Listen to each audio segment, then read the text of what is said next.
नमस्कार, मैं डॉक्टर क्षमा पांडे, महात्मा ज्योतिबा फुले रोहिलखंड विश्वविद्यालय बरेली। आज के अध्ययन का प्रकरण है प्रशासकीय पत्र एवं सरकारी पत्र। इस पाठ के सीखने के अपेक्षित उद्देश्य इस प्रकार हैं। पाठ के अध्ययन के पश्चात विद्यार्थी प्रशासकीय पत्र लेखन की विशेषताओं का बोध कर सकेंगे, सरकारी पत्र को परिभाषित कर सकेंगे, सरकारी पत्र के विभिन्न प्रकारों को वर्गीकृत कर सकेंगे, विभिन्न प्रकार के प्रशासकीय पत्रों के प्रारूप का बोध कर उनके अभिप्राय समझ सकेंगे तथा सरकारी पत्र एवं अर्ध सरकारी पत्र के विभेद को समझ सकेंगे। प्रारंभ करते हैं पत्र लेखन के अंतर्गत प्रशासकीय पत्र को। तो सरकारी कार्यकलापों में पत्र व्यवहार अपना विशेष महत्व रखते हैं। ये कार्यालयी पत्र सरकार के कार्यकलापों या प्रशासन की नींव माने जाते हैं। ये पत्र किसी भी देश में वहाँ की राजभाषा में लिखे जाते हैं, जिससे किसी भी नागरिक को पत्र समझने में भाषिक कठिनाई न हो। भारत में हिंदी राजभाषा, राष्ट्रभाषा या सरकारी कामकाज की भाषा है। इसलिए सरकारी कामकाज के लिए कार्यालयों और प्रशासकीय पत्र व्यवहार में इसका समुचित प्रयोग हो रहा है। अब बात करेंगे प्रशासकीय पत्र लेखन के आवश्यक बिंदु कौन से होते हैं। ये प्रशासकीय पत्र कैसे लिखे जाएं, इसके लिए एक निर्धारित प्रारूप होता है। अतः इन पत्रों को लिखते समय निम्न निर्देशों को ध्यान में रखना चाहिए। प्रशासकीय या कार्यालयी पत्रों में पत्र संख्या का होना आवश्यक होता है। इस पत्र संख्या को पत्रांक भी कहते हैं। यह पत्रांक या पत्र संख्या पत्र में सबसे ऊपर, मध्य में या फिर दाहिनी ओर लिखी जानी चाहिए। पत्रांक के संदर्भ में ही पत्र का उत्तर दिया जाता है। पत्रांक या पत्र संख्या के नीचे पत्र प्रेषक के कार्यालय का विवरण होता है। इससे पत्र किसी अन्य कार्यालय में नहीं जाता और निश्चित कार्यालय को समय से पत्र पहुंचने से उसके संदर्भ में कार्यवाही भी समय से संभव हो पाती है। जिस कार्यालय पत्रावली या पत्र शीर्ष, जिसे लेटर हेड कहते हैं, उसमें कार्यालय का नाम अगर मुद्रित है तो उसमें कार्यालय विवरण लिखने की आवश्यकता नहीं होती है। इसके पश्चात प्रेषक का नाम और पद लिखा जाता है। इसके बाद विषय के आगे ये एक निश्चित चिन्ह है। ये लिखकर पत्र का विषय संक्षेप में लिखा जाता है। विषय लिखने से पत्र का संदर्भ ज्ञात हो जाता है। इसके पश्चात बाईं ओर संबोधन लिखा जाता है। संबोधन के पश्चात पत्र प्रारंभ होता है। यदि पत्र पूर्व पत्र के क्रम में होता है तो पिछले पत्र का क्रमांक और उसके साथ दिनांक, इसका उल्लेख किया जाएगा और यह क्रमांक सरकारी पत्रों में क्रमबद्धता बनाए रखता है। पत्र के अंत में स्व संबोधन, कोष्ठक में नाम, नीचे पद आदि का उल्लेख करना आवश्यक होता है। नाम एवं संबोधन के मध्य जगह रखनी चाहिए। और ये जगह क्यों रखी जाती है? क्योंकि वहाँ पर हम अपने हस्ताक्षर कर सकें। इतना करने के पश्चात प्रेषित का नाम, नीचे पद और उसके साथ पता भी लिखना चाहिए, जिससे पत्र को उचित व्यक्ति और उचित पते पर प्रेषित किया जा सके। इससे पहले यदि उसमें कुछ कागज या दस्तावेज संलग्न किए गए हैं तो उनका विवरण भी देना उचित होता है। यदि इस पत्र की प्रतिलिपियां किसी और को भी भेजी जा रही हैं तो उनका विवरण भी देना आवश्यक होता है। इसे भेजे जाने वाले के पते के बाद लिखा जाना चाहिए कि कार्यवाही हेतु प्रतियां प्रेषित, और जिनको जिनको भेजना है 1 2 3 इस तरह से अंक देते हुए लिख सकते हैं।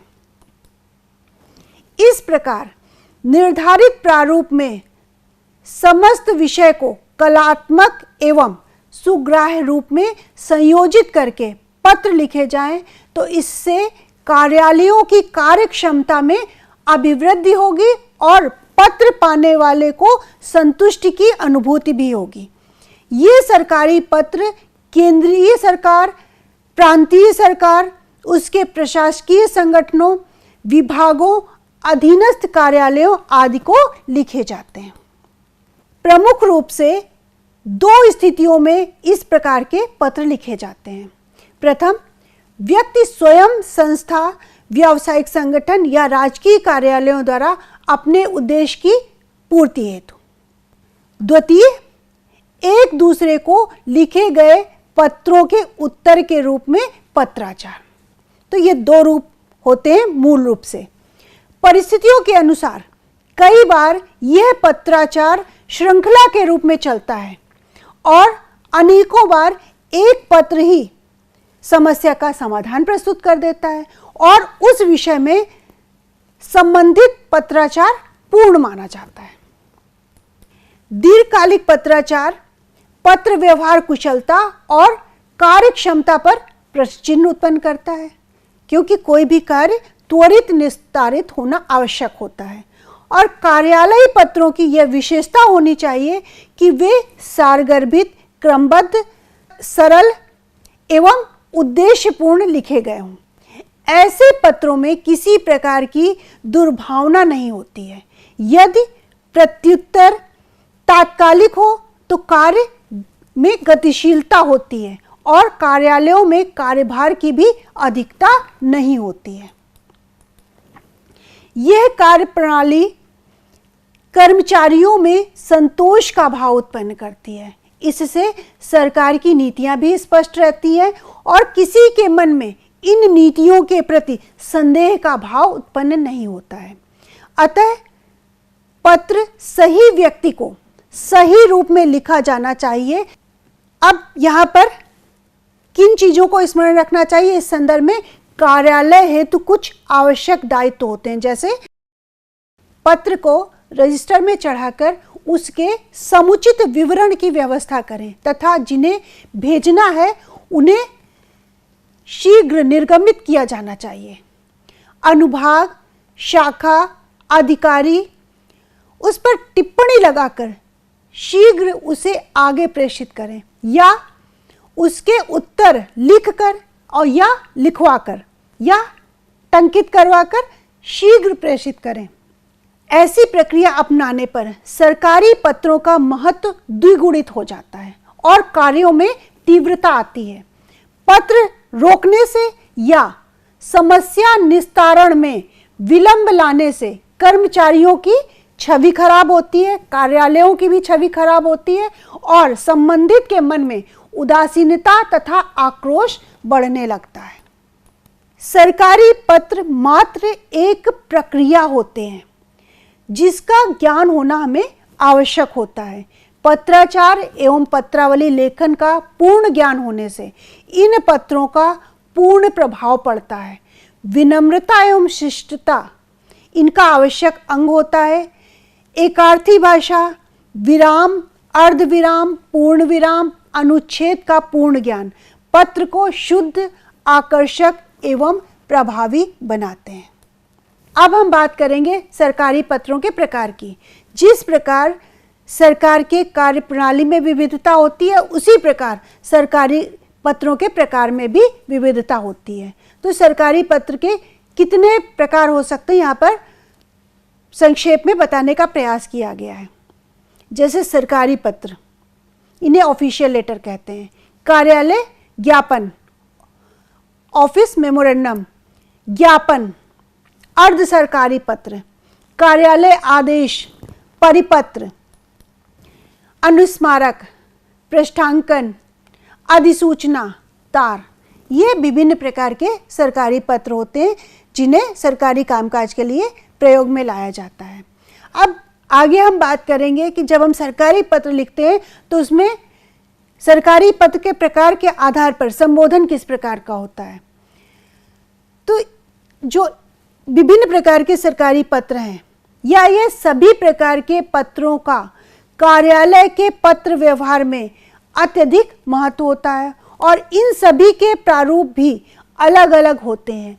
पत्र के अनुरूप पत्रावली में संबोधन का प्रयोग इस प्रकार किया जाता है, जैसे सारणी को आप ध्यान से देखिएगा कि संबोधन और किसे कैसे संबोधित करें। तो प्रथम स्तंभ और द्वितीय स्तंभ दोनों को ध्यानपूर्वक देखिएगा।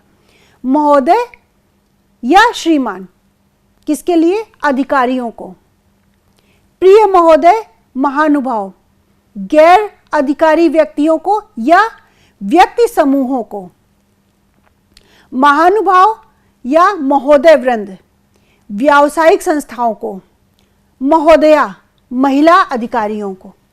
और आगे देखेंगे जैसे प्रियश्री अर्ध सरकारी पत्रों में प्रयोग किया जाता है। श्रीयुत यह भी अर्ध सरकारी पत्रों में प्रयोग किया जाता है। भवदीय स्वसंबोधन सरकारी पत्रों में। आपका विश्वसनीय स्वसंबोधन सरकारी पत्रों में। स्वसंबोधन सरकारी पत्रों में आपका सद्भावी ये स्वसंबोधन अर्ध सरकारी पत्रों में, और आपका शुभेच्छु ये स्वसंबोधन अर्ध सरकारी पत्रों में प्रयोग में लाया जाता है। अब हम पुनः बात करेंगे सरकारी पत्रों की। तो सरकारी पत्र सरकार के केंद्रीय कार्यालय या राज्य सरकार के कार्यालय से लिखा जाता है। ये पत्र विदेशी सरकार, राज्य सरकार, अधीनस्थ कार्यालय, संगठन, सार्वजनिक संस्थानों या व्यक्तियों को लिखे जाते हैं। सरकारी पत्र प्रजा के किसी भी व्यक्ति को लिखे जा सकते हैं या विभिन्न सरकारों के आपसी कार्यकलाप हेतु लिखे जाते हैं। ऐसे पत्रों में इतना ध्यान रखना आवश्यक होता है कि जो पत्र भारत सरकार के आदेश और विचार को प्रस्तुत करते हैं उनके प्रारंभ में लिखा जाना चाहिए। प्रारंभ यहाँ से करते हैं, मुझे निर्देश दिया गया है, फिर आगे विषय वस्तु आती है। अधिकारियों को लिखे जाने वाले पत्रों में केवल महोदय संबोधन किया जाना चाहिए। इस प्रकार संबोधन का पूरा ध्यान रखना भी आवश्यक होता है। पत्र में निम्नलिखित स्तरों का क्रमिक लेखन किया जाना चाहिए। तो एक एक करके आप समझिएगा कि किस तरीके से पत्र का विस्तार पाता है। सबसे पहले पत्र संख्या क्रमांक या इसे पत्रांक भी कहते हैं। फिर कार्यालय नाम जिसकी ओर से पत्र भेजा जा रहा है, उसके बाद प्रेषक का नाम व पद आता है। फिर स्थान, उसमें प्रेषक जहाँ से पत्र भेजा जा रहा है, और दिनांक, फिर विषय, उसके बाद संबोधन, तत्पश्चात पत्र का कलेवर, पत्र का कलेवर समाप्त होने के बाद स्वसंबोधन, हस्ताक्षर और संलग्न विवरण, प्रतिलिपियां, प्रेषण। इस प्रकार से यह क्रम होता है। अब यहाँ पर एक प्रारूप प्रस्तुत है। देखिए किस प्रकार से पत्र संख्या क्रमांक है, उसके बाद भारत सरकार शिक्षा मंत्रालय, प्रेषक का नाम क्या है, नाम लिखा गया और उसका पद नाम लिखा गया। प्रेषित, किसको प्रेषित किया जा रहा है, तो वहाँ पर सेवा में मुख्य सचिव उत्तर प्रदेश सरकार लखनऊ। इसके बाद स्थान, फिर विषय और फिर संबोधन, और कलेवर के बाद अंत में भवदीय और उसका पद। भवदीय और जो नाम होगा उसके मध्य स्थान होगा जहाँ पर हस्ताक्षर किया जाएगा। संलग्न परिपत्र, वहाँ पर भी किसको किसको भेजा जा रहा है, इसकी प्रतिलिपियाँ प्रेषित की जाएंगी। इस प्रकार से सरकारी पत्र का यह प्रारूप होता है। अभी आप समग्र रूप से इस प्रारूप में देखेंगे कि किस तरीके से हम एक सरकारी पत्र को लिखते हैं, कहाँ से आरंभ करते हैं और स्थान क्या होना चाहिए और उसके बाद मार्जिन कितना होना चाहिए, ये सारी बातें इस पत्र में प्रारूप के रूप में प्रस्तुत हैं, जिसे देखकर आप चीज़ों को क्रमबद्ध रूप से जोड़ते हुए पत्र को लिख सकते हैं। अब बात करेंगे अर्ध सरकारी पत्र की। जो अर्ध सरकारी पत्र होते हैं वे पत्र जिन्हें सरकारी अधिकारियों के मध्य लिखा जाता है, जिसमें अपेक्षाकृत औपचारिकता कम होती है, अर्थात अनौपचारिकता होती है। इन पत्रों का उद्देश्य भी विचारों तथा सूचनाओं के आदान प्रदान हेतु किया जाता है। इसके लिए ध्यान में रखने वाली कौन कौन सी विशेष बातें होती हैं? जब प्रेषिती का किसी विशेष विषय पर ध्यान आकर्षण किया जाता है, जब किसी अधिकारी की राय, विभागीय निर्णय आदि को शीघ्रता से प्राप्त करना हो, ऐसे पत्र व्यक्तिगत नाम से ही लिखे जाते हैं तथा उत्तम पुरुष एक वचन का ही प्रयोग इनमें किया जाता है। इस प्रकार के पत्रों की भाषा मित्रतापूर्ण लिखी जाती है। संबोधन भी प्रिय, श्री आदि शब्दों से किए जाते हैं तथा स्वनिर्देश सरकारी पत्रों से ये अलग होते हैं। हस्ताक्षर के नीचे केवल नाम ही लिखा जाता है। पत्र लेखक अपने पद आदि का उल्लेख नहीं करता है, क्योंकि ये पत्र व्यक्तिगत नाम से लिखे जाते हैं। अतः इन पत्रों में दोनों व्यक्तियों के परिचय, प्रगाढ़ता या मित्रता का भाव परिलक्षित होता है। ये पत्र व्यक्तिगत नाम से संप्रेषित किए जाते हैं।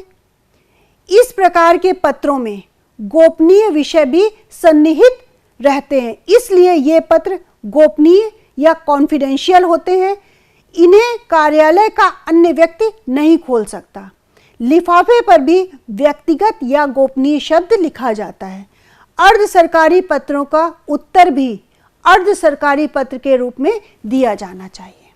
यह प्रारूप आपके समक्ष प्रस्तुत है, जिसे आप देख सकते हैं कि किस प्रकार से अर्ध सरकारी पत्र लिखा जाता है।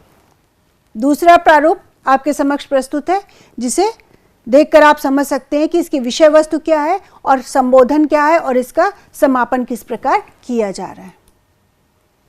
अर्ध सरकारी पत्र समझने के बाद हम बात करेंगे कार्यालय ज्ञापन की।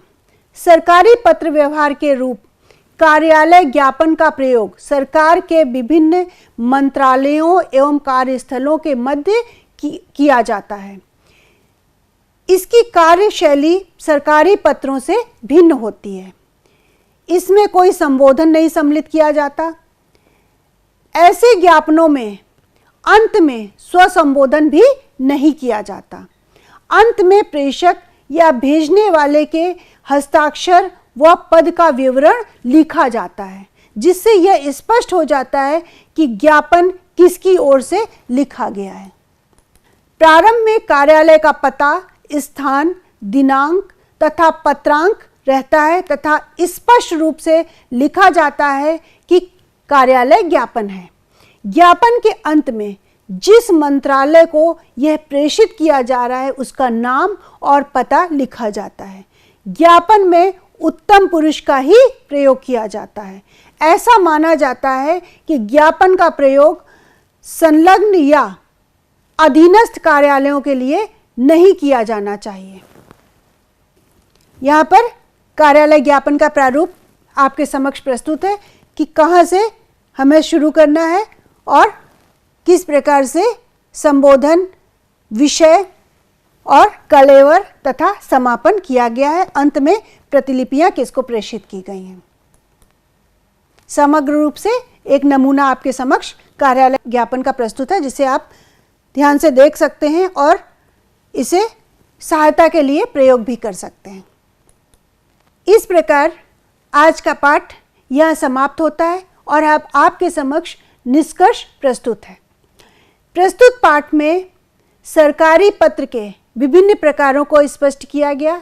विषय के अनुसार पत्रों को अनेक श्रेणियों में विभाजित किया जा सकता है, जिसके अंतर्गत सरकारी पत्र, कार्यालय ज्ञापन, ज्ञापन, अर्ध सरकारी पत्र, कार्यालय आदेश, परिपत्र, अनुस्मारक, पृष्ठांकन, अधिसूचना, तार आदि प्रमुख हैं।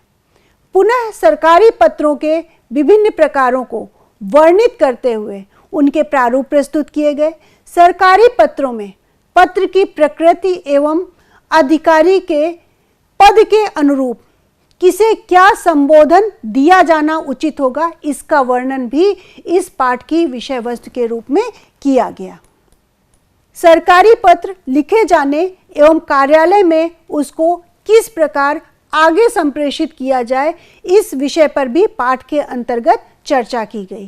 पाठ में नमूने के रूप में सरकारी, अर्ध सरकारी पत्र तथा कार्यालय ज्ञापन के प्रारूप के उदाहरण प्रस्तुत किए गए हैं, जो विद्यार्थियों को भविष्य में इस प्रकार के पत्र लिखने में सहायता करेंगे।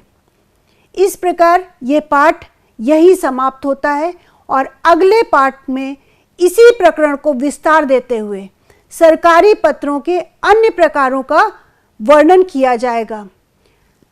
अतः मैं आज अपने शब्दों को यहीं विराम देती हूँ। नमस्कार, धन्यवाद।